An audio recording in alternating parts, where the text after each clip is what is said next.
Chers amis, bonjour, soyez les bienvenus sur cette édition 2023 du Salon international de l'agriculture où nous allons ici même sur le stand de Bleu Blanc Cœur parler des enjeux des métiers de grossiste et de la restauration.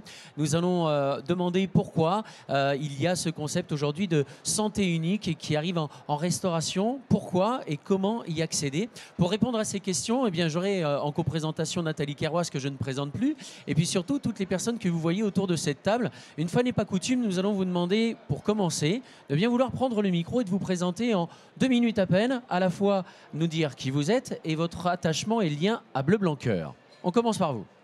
Bonjour, donc Ismaël Menot, je suis directeur général de l'école de Paris des métiers de la table, donc une école qui se situe dans le 17e, qui forme chaque année plus de 1300 jeunes, du CAP au bac plus 5, dans les métiers de l'hôtellerie, restauration et de l'alimentation. Et nous avons donc un site qui fait 12 000 m² dans le 17e. Du coup, évidemment, le sujet Bleu Blanc Cœur est un sujet qu'on a eu depuis de nombreuses années parce que l'assiette santé, c'est important et c'est d'autant plus important que nos jeunes qui se forment chez nous ont un souci vraiment très important de ce qu'ils vont mettre dans l'assiette. Et donc ça, on pourra en reparler. J'ai eu différentes manifestations, des produits Bleu Blanc Cœur qui sont au sein de l'école, qui sont achetés pour pouvoir produire, fournir non seulement une partie de notre restauration dite collective, puisque nous avons 250 à 300 couverts jour qui se fait chaque jour. Et en plus, nous avons un restaurant d'application. Restaurant d'application qui a la particularité d'être le premier restaurant d'application à être titré maître restaurateur. Et dans ce cadre-là, les produits Bleu Blanc Cœur, avec leur qualité, c'est très important. Donc Olivier Vérec, je suis restaurateur à Villemur-sur-Tarn, donc au nord de Toulouse, si vous situez. Moi, je travaille les produits Bleu Blanc Cœur. Je travaille surtout en local et en hyper local. Et les produits Bleu Blanc Cœur, ça me permet. J'ai pas toujours le temps d'aller chercher d'aller visiter les producteurs et les produits Bleu Blanc Cœur me permettent d'aller directement à l'essentiel en fait, d'avoir le bon produit au bon moment. Voilà. Merci beaucoup, Corinne. Corinne Sodreau, donc moi je suis infirmière spécialisée en nutrition et élue au conseil d'administration de Bleu Blanc Cœur.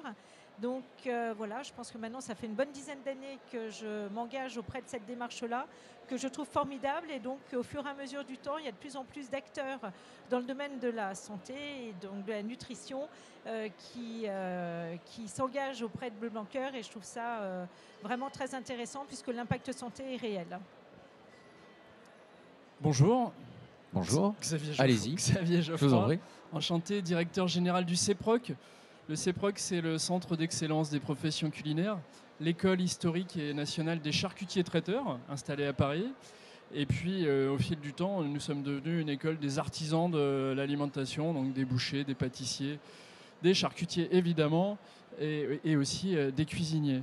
La démarche Bleu Blanc Cœur, elle est arrivée naturellement chez nous.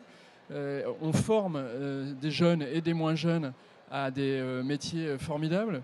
Mais moi, mon obsession, c'était d'arriver à leur mettre dans la tête qu'avant de commencer à travailler, avant de commencer à apprendre un geste, d'où viennent les produits que je vais travailler, quelle valeur ils ont. Alors évidemment, la saisonnalité, évidemment, d'où viennent les produits, mais vraiment, si on arrive à sourcer la qualité de ces produits, pour moi, c'est des jeunes ou des moins jeunes qui vont ensuite travailler ces produits toute leur vie, tous les jours. Donc je pense qu'on a vraiment une responsabilité très forte quand on forme des professionnels de l'alimentation sur ce domaine. Bonjour Cynthia, on vous à écoute. tous, donc Cynthia Mérop, je suis directrice offre et clients chez Métro.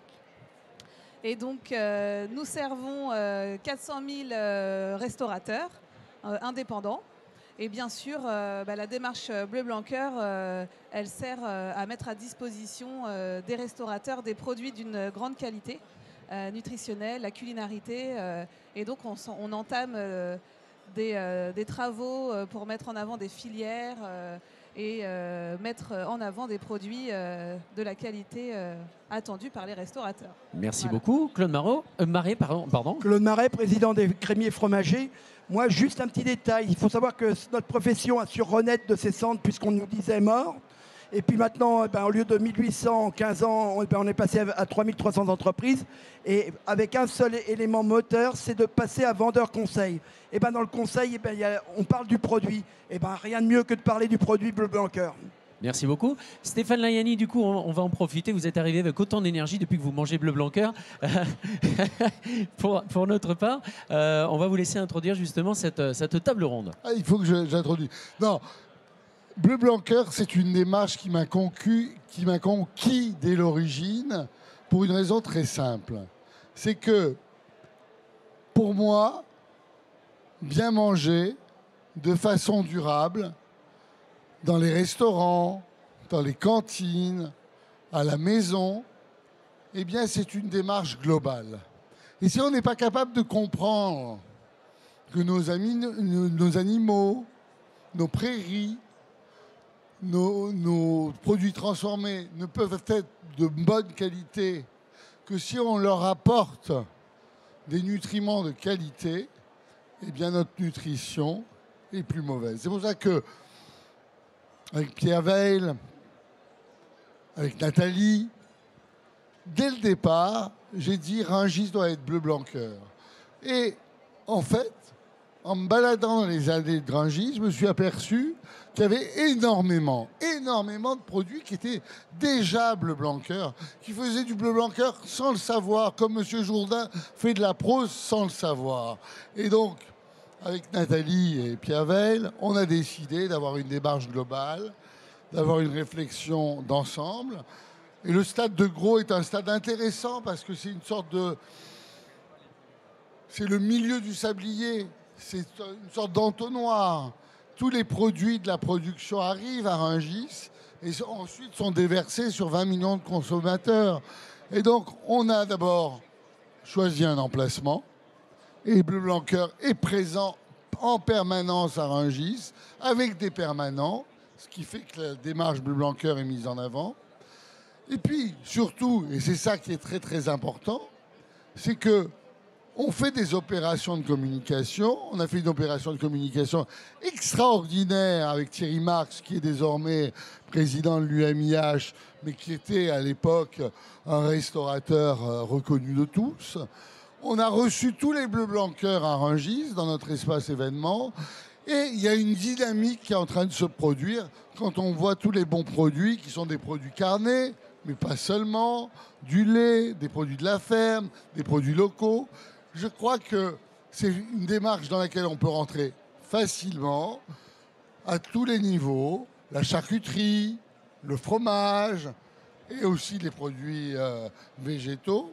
Et donc, clairement, demain, on ne se posera pas la question de savoir si le produit est de qualité ou pas. On dira, est-ce que c'est une démarche Bleu Blanc Cœur ou pas. C'est pour ça que je suis attaché à Bleu Blanc Cœur. Et à chaque salon, je suis content d'accompagner Nathalie parce qu'elle fait un travail formidable sur le sujet.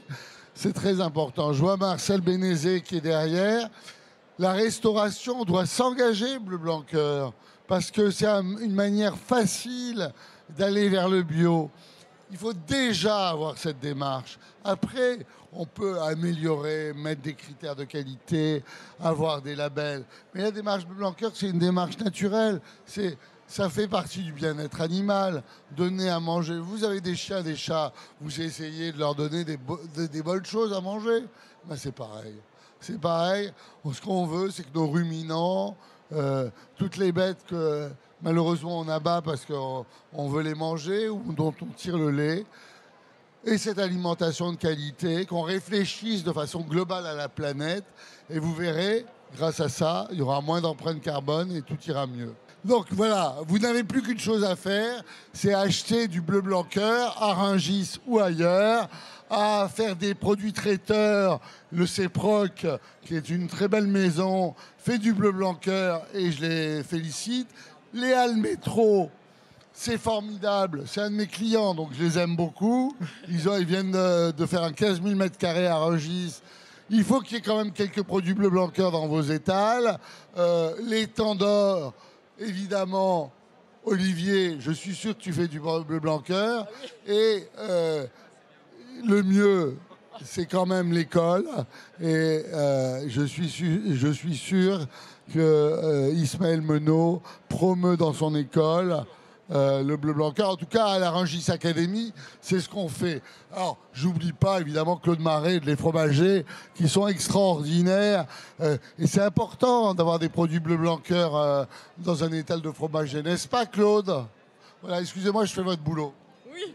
Non, mais je vous en prie, au contraire. On peut vous applaudir encore une fois. Stéphane Layani, mesdames et messieurs.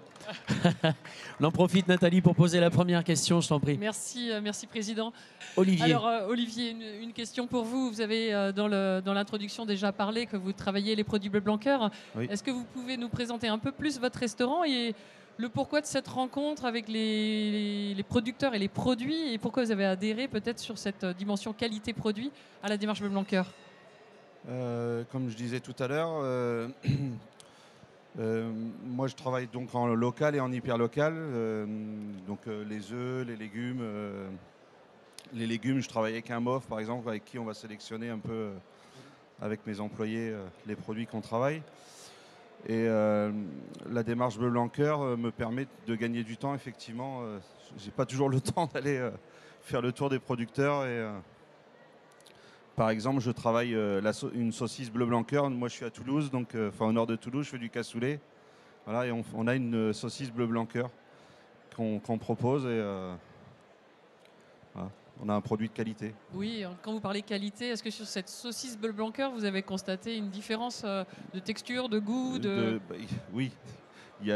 Pour nous, c'est important, le goût. Et après, il y a tout ce qui est derrière aussi, le respect de l'animal, etc. Pour nous, c'est important.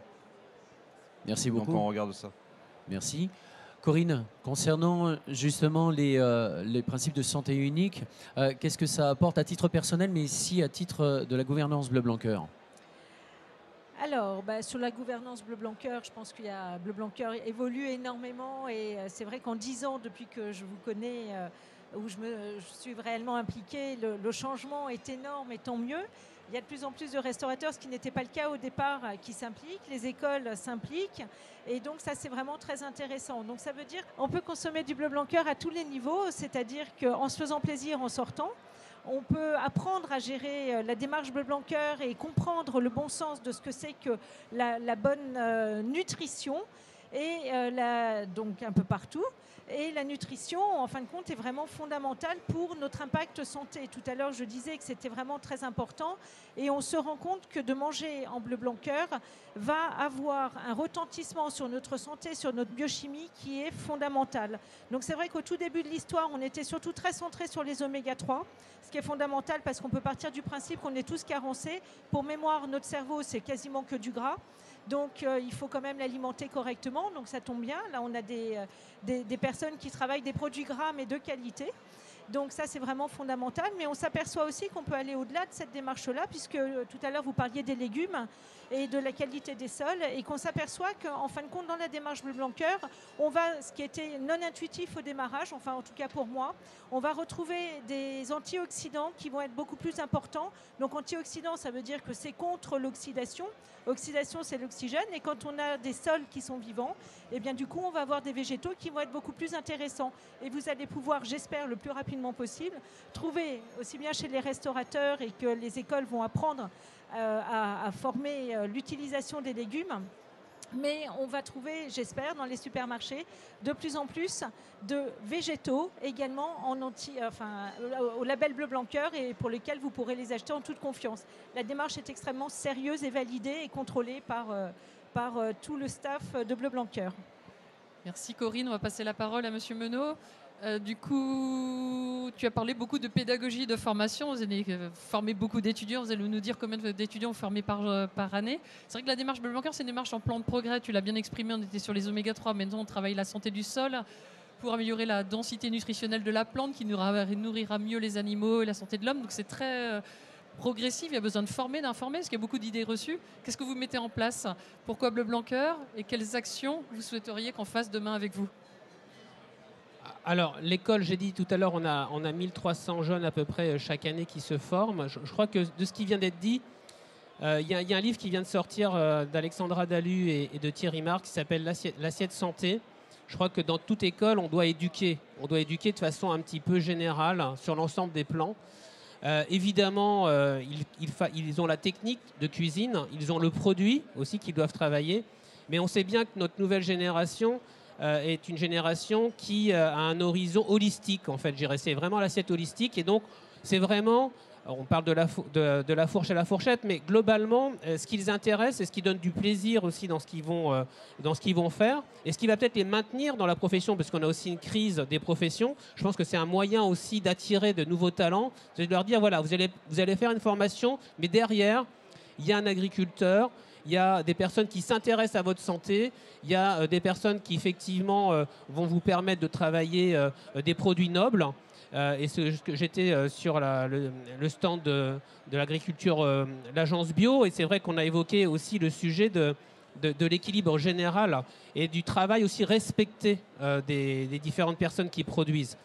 Actuellement, l'école de Paris des métiers de la table, c'est une progression tout doucement du bio et du bleu blanc cœur. On n'est pas à 100% pour différentes raisons, mais c'est un objectif, c'est quelque chose vers lequel on va. On a eu des intervenants bleu blanc cœur, c'est important qu'en termes de... Il peut y avoir des masterclass avec des produits qui soient expliqués. Donc il y a beaucoup de pédagogie, beaucoup de fabrication de ces produits. Donc moi, les jeunes qui sont passés hier, je crois qu'il y avait une classe qui est passée hier, ils reviennent, ils ont une prise de conscience. Je crois que c'est très important, prendre conscience que ce qu'on va produire, ce qu'on va mettre dans l'assiette, pas forcément en quantité, mais en qualité, hein, c'est toujours la problématique de la qualité de ce qu'on met dans l'assiette. Eh bien, Bleu Blanc Cœur coche, j'irai un certain nombre de cases à ce niveau-là.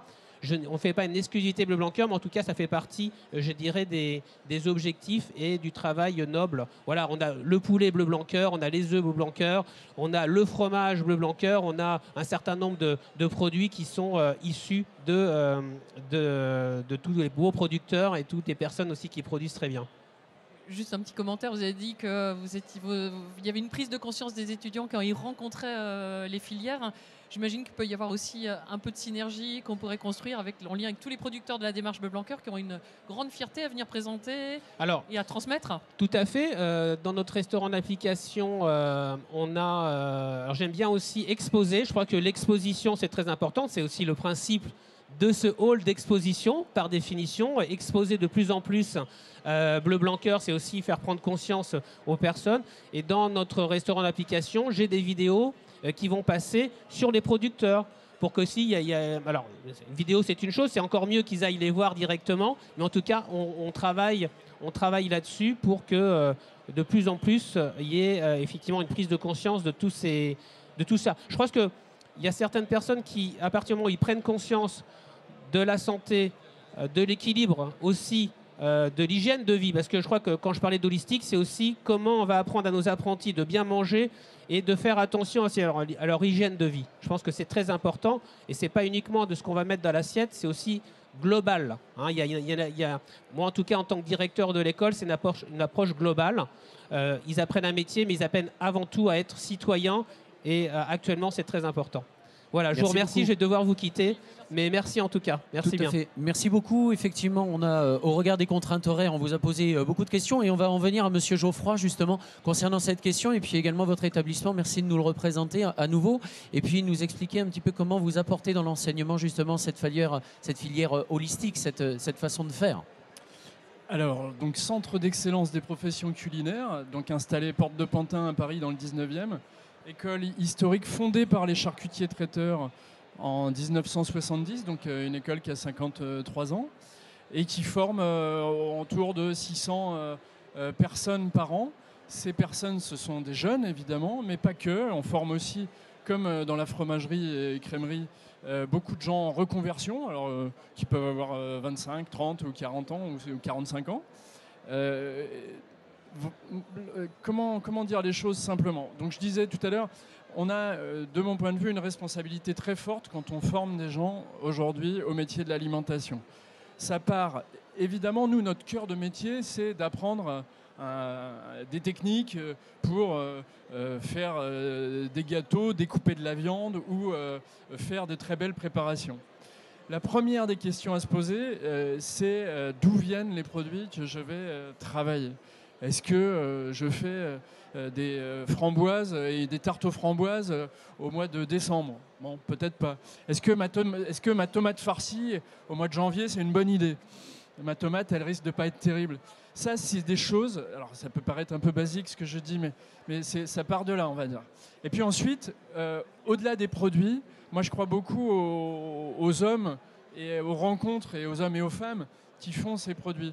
Je pense que ce qui peut déclencher et des choses et ce qui peut vraiment tirer tout le monde vers le haut, c'est la rencontre avec des producteurs qui expliquent concrètement leur démarche, comment ils travaillent, comment vivent leurs animaux, comment ils essayent de faire bien les choses. Voilà. Ça, moi, je crois beaucoup à ça. Et donc, les portes du CEPROC sont grandes ouvertes aux éleveurs et au réseau Bleu Blanc Cœur dans son entièreté, parce que vraiment, on croit beaucoup à ça. Et puis, une autre étape qui vous concerne un peu moins, c'est une fois qu'on a fait son travail, il reste beaucoup de déchets en général.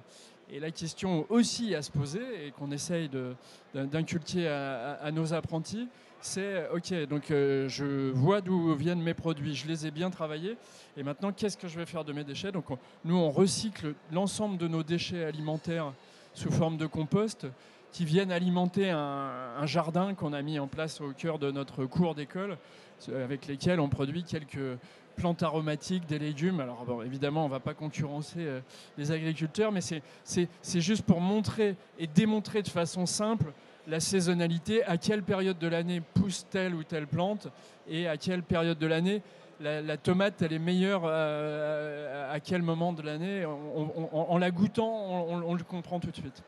Merci beaucoup. Cynthia Mérope, justement, vous travaillez avec beaucoup de restaurateurs. Comment, justement, vous apportez cette proximité, cette qualité dans les filières? Alors, on s'engage, Métro s'engage sur bon nombre de sujets. La première chose, concernant la proximité, c'est qu'on travaille avec 1800 producteurs locaux. Donc, on leur permet de distribuer leurs produits et simplifier la vie des restaurateurs.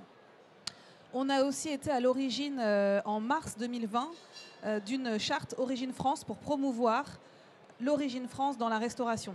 Les restaurateurs sont des ambassadeurs de la gastronomie, notamment la gastronomie française. Et donc, on a mis autour de la table 12 fédérations pour s'engager. Et nos résultats sont audités afin de, sur les produits bruts, augmenter la part du français chaque année. Donc là, c'est vraiment des engagements très concrets pour être dans cette proximité. Et puis aussi, on crée des filières. Donc on a beaucoup discuté avec Bleu Blanc Cœur et notamment récemment au CIRA, nous avons signé un accord avec Terena, donc accord tripartite, où on met en place une filière volaille Bleu Blanc Cœur.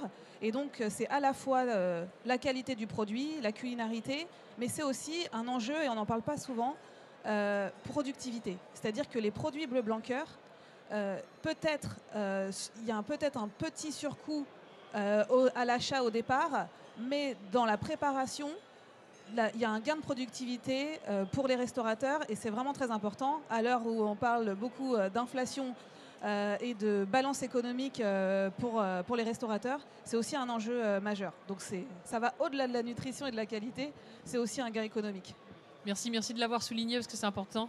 Monsieur Marais, à la Fédération française des fromagers, comment on adresse ces enjeux de filière alors? Ces enjeux de filière, déjà, il faut savoir que, comme je vous l'ai dit tout à l'heure, on est en plein renouveau, notamment avec des gens qui sont en reconversion. Et pourquoi ils sont en reconversion? C'est qu'ils veulent donner un sens à leur vie, notamment un sens sur le côté humain, le côté sociétal. Et on a aussi, au niveau des consommateurs, des gens qui veulent être enseignés. D'où le fait que je vous ai dit tout à l'heure, on est avant tout maintenant des vendeurs conseils. Et de ce fait, pour répondre à ça, nous avons mis en place une charte RSE. Une charte qui est à la fois environnementale, mais qui est aussi sociétale. Sociétale, c'est la proximité. Et ça, on verra, c'est le lien qu'il faut faire avec Bleu Blanc Cœur. Et au niveau aussi de la... Je l'oublie à chaque fois, mais au niveau du sociétal, il y a aussi la formation. Parce que comme tous les métiers, même pour Bleu Blanc Cœur, il y a l'attractivité. Et donc ça, c'est important. Et le dernier point, c'est la qualité des produits et le service. Et dans la qualité des produits, on revient justement avec ce que peut apporter Bleu Blanc Cœur. Sachant qu'à notre niveau, la relation qu'on doit avec Bleu Blanc Cœur, avec aussi l'essor qu'a montré le Covid avec la proximité, il faut qu'il y ait d'abord un contact entre les producteurs locaux qui ont des produits qui sont adaptés à nos magasins. Parce que tous les produits Bleu Blanc Cœur ne sont peut-être pas adaptés à ce circuit de distribution. Donc cibler les productions qui peuvent être adaptées à nos points de vente, qu'il y ait un dialogue d'abord local et ensuite ce local pourra essaimer au niveau national. Voilà comment on peut travailler avec Bleu Blanc Cœur.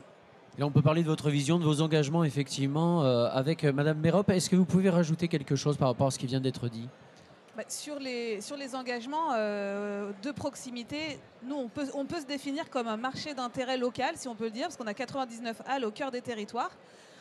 Donc, on est une solution aussi pour fournir les fromagers. On travaille avec des MOF, donc on met aussi en avant des gammes d'excellence avec une grande qualité. On travaille avec Laetitia Gabory, par exemple, donc, qui va sélectionner chez les petits producteurs des fromages d'excellence.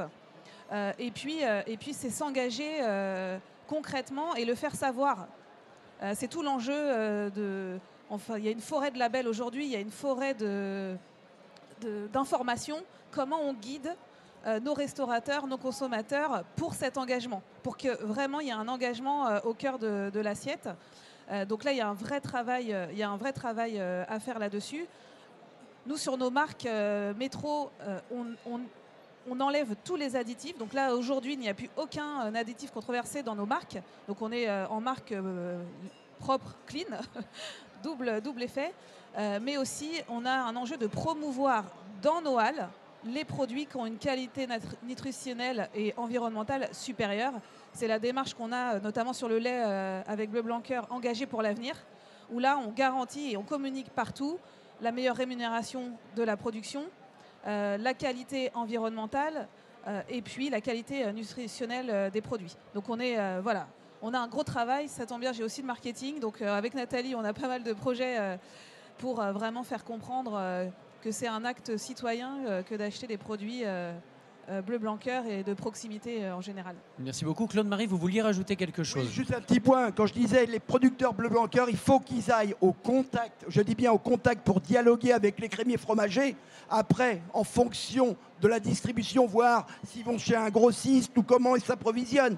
Mais ce contact, et je l'ai vu tout à l'heure en discutant notamment avec un producteur de chèvres, eh ben, ça a permis de lui dire, mais attendez, ce que vous faites là, il y a peut-être telle chose à faire ou telle autre chose à faire. C'est d'abord établir un contact. Et nous, pourquoi ce contact est important, même si ce produit vient de chez un grossiste ou d'une grosse centrale, etc., c'est de pouvoir, quand les clients sont chez nous, de dire, bah, c'est tel producteur à tel endroit, il fait de telle façon, et voilà. Et c'est ce que recherche le consommateur quand il vient chez nous. Merci beaucoup. Et justement, en parlant de contact, Monsieur Geoffroy, vous avez peut-être quelque chose à rajouter. Qu'est-ce que les éleveurs et produits Bleu Blanc Cœur ont apporté de nouveau et d'important du coup à vos enseignements ? Ben, c'est cette ouverture d'esprit et puis cette connaissance. Parce que nous, nos apprentis et nos apprenants, ils sont plutôt franciliens, plutôt même parisiens. Donc ils ne passent pas leur journée à la ferme à découvrir les produits et comment on produit tel ou tel produit. Donc ça, déjà, ça leur a ouvert l'esprit. Et puis ça, je pense, comme disait le président des fromagers, amener du sens. Parce que c'est vrai que nos jeunes, et puis je pense que nous tous, on est de plus en plus mus par cette quête de sens. Et effectivement, pas seulement guidé par un intérêt assez simple, mais en tout cas, voilà, de vouloir avoir cette démarche complète, de se dire que effectivement, je produis des belles choses. En tout cas, j'essaye de faire à manger du mieux possible pour mes futurs clients. Mais en plus, je sais d'où viennent les produits que je travaille et je sais que ces produits ont de la valeur et que les gens qui les ont produits l'ont fait aussi avec tout leur cœur. Merci. Et du coup, c'est vrai que le Bleu Blanc Cœur, c'est d'abord un mouvement, un réseau d'acteurs avec une complémentarité. Il y a des agriculteurs, des éleveurs, des professionnels associés, des consommateurs. On est vraiment à disposition pour accompagner ce parcours de formation et d'information qui est aujourd'hui nécessaire. On parlait tout à l'heure de vision holistique de l'alimentation. On est vraiment sur ces thématiques-là et vraiment à cœur de vous accompagner. Et du coup, Monsieur Vérec, une petite question pour vous. votre clientèle, comment vous arrivez à la sensibiliser? Parce qu'effectivement, il faut aussi faire valoir les produits que vous mettez en œuvre. En fait, la clientèle est demandeuse de ça, hein, de produits de qualité. Et donc forcément, on se retourne vers Bleu Blanc Cœur, entre autres, parce qu'il n'y a pas que... Et je sensibilise aussi mon personnel, parce que voilà, j'ai des apprentis. Je donne aussi des cours à l'extérieur dans une école. Et c'est important de former nos jeunes, justement, à travailler les bons produits et leur expliquer pourquoi. On parlait de santé aussi également, donc on les sensibilise à ça. Merci beaucoup. Corinne, est-ce que tu pourrais conclure en tant qu'ambassadrice concernée justement par cette santé unique? En fin de compte, tout à l'heure, vous disiez que ça semblait un petit peu basique de parler de la tomate et de la framboise. Donc c'est vrai que ça peut sembler basique et caricatural. Vous avez évoqué le fait de donner du sens. Moi, il me semble qu'on arrive maintenant aujourd'hui dans la notion du bon sens. Et qu'à travers ce bon sens, on va pouvoir, dans tout ce que vous avez développé, derrière, il n'y a que de la biochimie. Et la biochimie, c'est quand même juste l'essentiel de ce qui constitue absolument toute la planète. Et on démarre du plus petit, et, on est au niveau de l'atome et de la molécule, et on est constitué tous énormément de bases communes. Et à partir du moment où, dans tout ce que vous mettez en œuvre, avec la bonne volonté, avec la bienveillance des producteurs qui voient leur sol être différent, être plus qualitatif, la vie des animaux qui sont moins malades, il y a moins de frais vétérinaires, c'est prouvé.